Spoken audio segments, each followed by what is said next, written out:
हूं आपके साथ राहुल सौमित्र।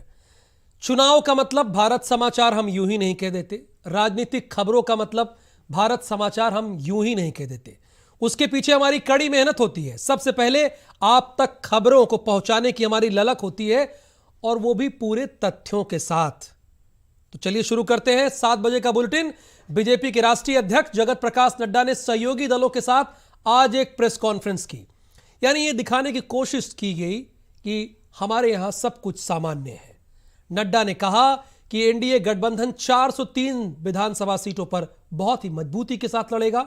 हम जनता के बीच विकास को लेकर जाएंगे। प्रेस कॉन्फ्रेंस में अनुप्रिया पटेल ने भी इसी बात को दोहराया, संजय निषाद ने भी दोहराया। अनुप्रिया पटेल ने कहा कि सहयोगी दलों का बहुत साथ दिया जाता है यहां पर, और हम पूरी मजबूती के साथ सिर्फ अपनी ही सीटों पर नहीं, सभी 403 सीटों पर चुनाव लड़ने जा रहे हैं। इसी पर आधारित एक एक्सक्लूसिव रिपोर्ट आपको दिखा देते हैं।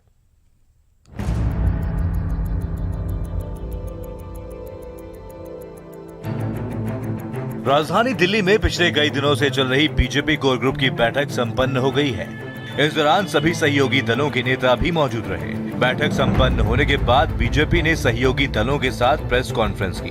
बैठक में बीजेपी अध्यक्ष जेपी नड्डा ने कहा कि हमारा गठबंधन 403 सीटों पर चुनाव लड़ेगा, क्योंकि हमने यूपी में विकास के काम किए हैं और उसी को आधार बना करके जनता के बीच जाएंगे।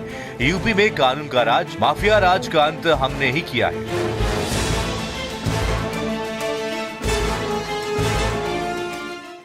अपना दल और निषाद पार्टी, इनके साथ हम इस चुनाव में एनडीए 403 सीटों पर गठबंधन जो हमारा है वो चुनाव लड़ेगा, ऐसा निर्णय हुआ है।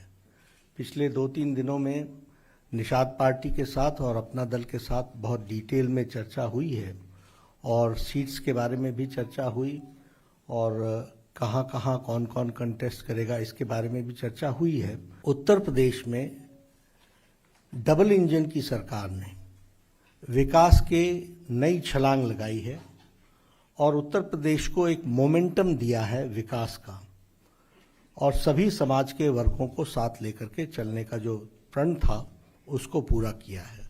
हम लोगों ने इस बात को कहा कि जो कहा था वो किया है, उसको करके दिया है। और जब हम सोच ईमानदार कहते हैं तो काम असरदार है। ये सोच ईमानदार है, काम असरदार है। इस बात को लेकर के हम आगे चले हैं, उसको हम आगे बढ़ाने का प्रयास कर रहे हैं। बैठक में मौजूद अपना दल एस की अध्यक्ष अनुप्रिया पटेल ने कहा कि हम एक साथ होकर के चुनाव लड़ेंगे, क्योंकि हमारा जो गठबंधन है विपक्षियों से ज्यादा मजबूत है और 2022 के चुनाव में इसका असर दिख जाएगा। पिछले चुनाव में जनता ने एनडीए गठबंधन को ही चुना है। साथ ही ओबीसी को 27% का भी आरक्षण के लिए काम किया गया है। मेरा ये मानना है कि अपना दल और भारतीय जनता पार्टी का ये गठबंधन, और आज हमारे आदरणीय डॉक्टर निषाद जी भी हमारे साथ में है, निषाद पार्टी भी हमारे साथ में है। ये जो हमारा एनडीए का गठबंधन है, ये विकास और सामाजिक न्याय का एक बहुत ही बेहतरीन कॉकटेल साबित हुआ है। प्रधानमंत्री नरेंद्र मोदी जी की सरकार ने नीट की परीक्षा के अंतर्गत अखिल भारतीय कोटा में ओबीसी का 27% आरक्षण लागू करने का ऐतिहासिक निर्णय किया है। एससी एसटी उद्यमियों से खरीदारी की जाएगी, ऐसी नीति हमारी सरकार ने बनाई है।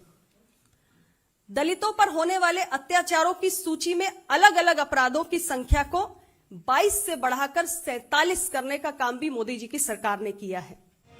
इतना ही नहीं, बैठक में सहयोगी दल निषाद पार्टी के अध्यक्ष संजय निषाद ने कहा कि मछुआरों के लिए किसी सरकार ने काम नहीं किया। जब से बीजेपी की सरकार बनी है तब से मछुआरों की स्थितियां सुधरी हैं। साथ ही संजय निषाद ने दावा किया कि 2022 में एनडीए की ही सरकार बनेगी। उत्तर प्रदेश के साथ पूरे देश की जनता विश्वास के साथ एनडीए के साथ है। ये 2022 का चुनाव भारतीय जनता पार्टी, निषाद पार्टी, अपना दल इस 403 सीटों पर मिलकर चुनाव लड़ रही है। आरक्षण संबंधी मुद्दे हो, चाहे संवैधानिक विसंगति हो, चाहे जो भी आर्थिक मुद्दे हों, वो सारे हल करने का प्रयास धीरे धीरे हो रहा है। 70 साल से उलझाया गया मुद्दा सुलझाने के प्रयास में हो रहा है। पिछली सरकारें कैसे भेदभाव करती थी उसका जीता जागता उदाहरण उत्तर प्रदेश को देखा जा सकता।